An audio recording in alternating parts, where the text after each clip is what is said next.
si on fait une longue marche arrière, il faut qu'on puisse se diriger correctement. L'objectif, je te rappelle, est de trouver la marche arrière de sécurité et on la gardera un petit peu. Vu notre hauteur, on fera sûrement qu'un seul décrochage.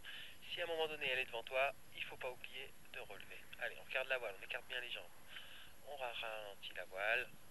Et maintenant, on enfonce tout le long du corps et on maintient. Allez, on maintient tout ça, c'est décroché. On peut revenir en marche arrière. Allez, on s'accroche, voir ce qui se passe. Voilà. Bouge plus, reste ici, ça a l'air pas mal. Arrête de bouger dans ta sellette.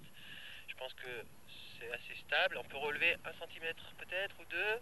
Voilà, ça se calme un petit peu, c'est pas mal. Viens, on se penche à gauche, on va faire un grand demi-tour gauche.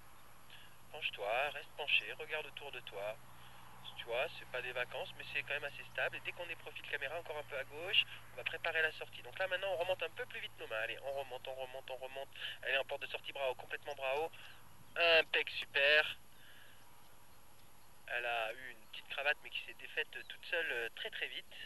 Et ben écoute, on a trouvé une marche arrière. La première que tu avais, elle a bien marché. Quand on était 1 cm ou 2 plus haut, tu as vu, ça secouait encore moins. C'était pas mal. En tout cas, c'était notre objectif, trouver cette marche arrière. Elle a bien fonctionné. Tu as vu que la sortie était un peu dissymétrique, mais tu as bien rattrapé en augmentant ta vitesse de relâcher. C'est ce qu'il fallait faire. Je te laisse poser au terrain tranquille.